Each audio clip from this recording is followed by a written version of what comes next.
प्रतिबंधित थे, उसके मांस नहीं थे, गोश्त नहीं थे। इसके बावजूद इस देश में आरएसएस की फैक्ट्री में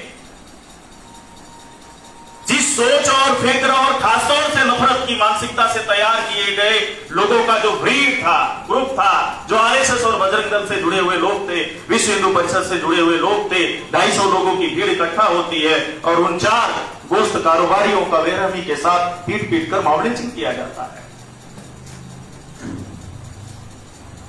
दूसरी तरफ मॉब लिंचिंग की घटनाएं आम हो गई है।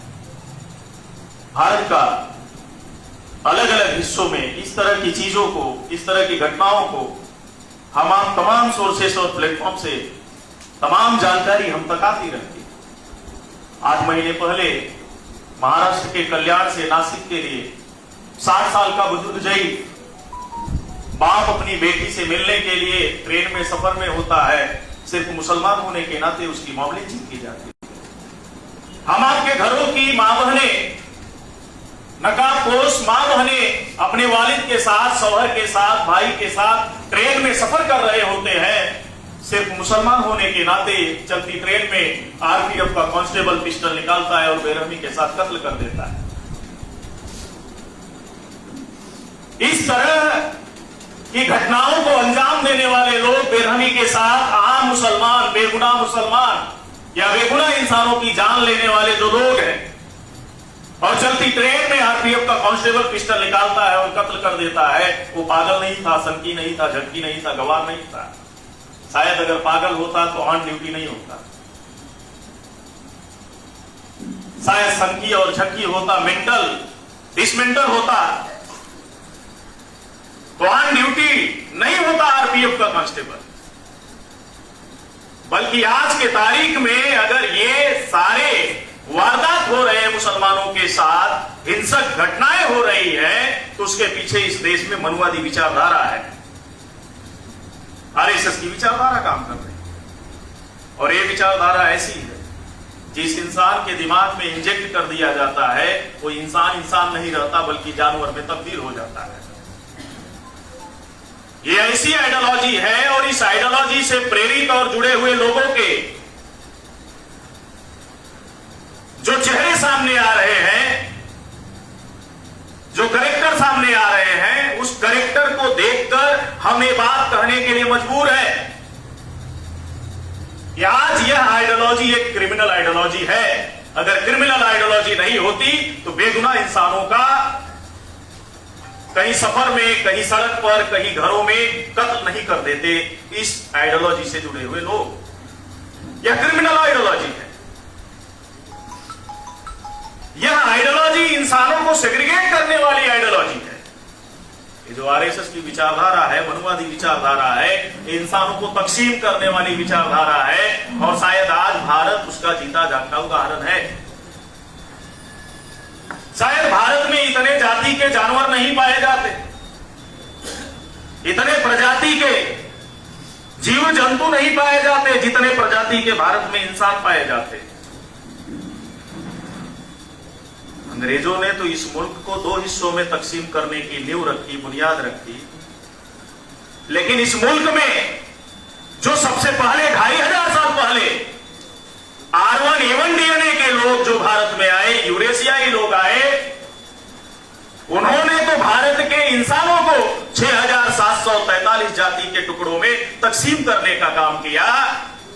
मुल्कों को बांटने वाले लोग उतने गुनाहगार नहीं हैं जितना दुनिया में इंसानियत को तकसीम करने वाले, इंसानों को हजारों जाति के टुकड़ों में तकसीम करने वाले, बांटने वाले लोग गुनाहगार हैं।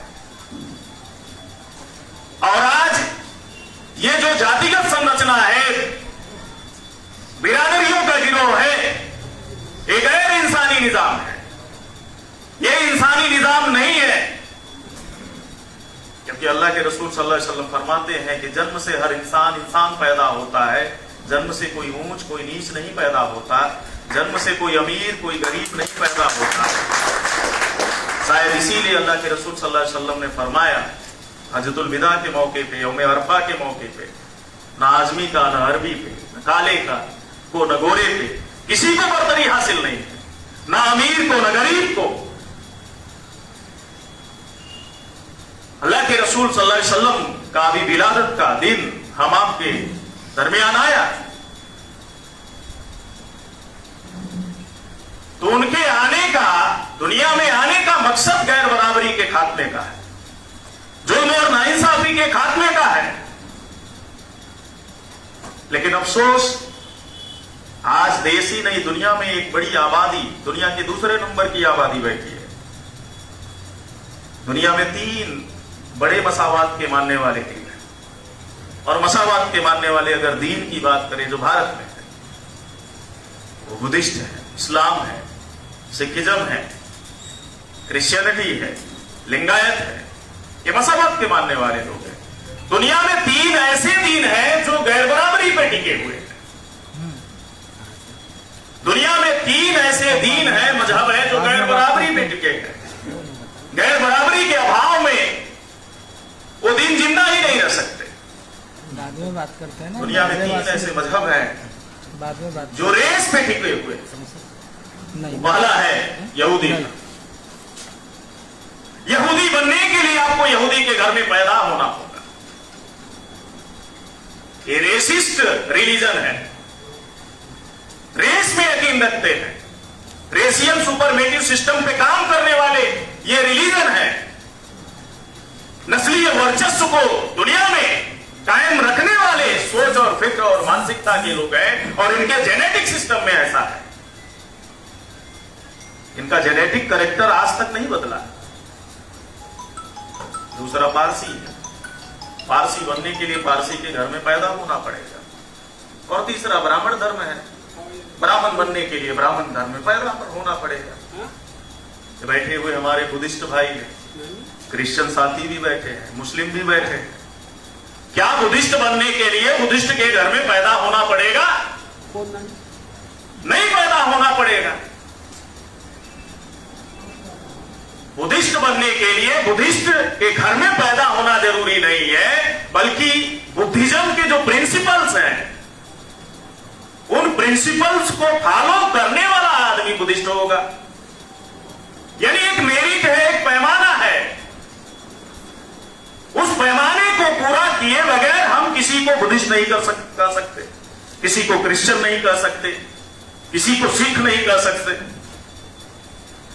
मुसलमान बनने का भी एक पैमाना है, इस्लाम में दाखिल होने का भी एक पैमाना है। जो कल था, जो आज है, वो आखिरत तक रहेगा, नुक्ते बराबर, उसमें कोई तब्दीली नहीं आने वाली है। आदमी ईमान लाएगा और कलमा ला इलाहा इल्लल्लाह मोहम्मद रसूलुल्लाह का कलाम पढ़ेगा, उसी वक्त से आप उसे क्या कहेंगे? मोमिन कहेंगे। मुसलमान के घर में पैदा होना मुसलमान नहीं है। इस्लाम के बुनियादी उसूलों और तालीमात को अमल में लाने वाला आदमी मुसलमान है। लेकिन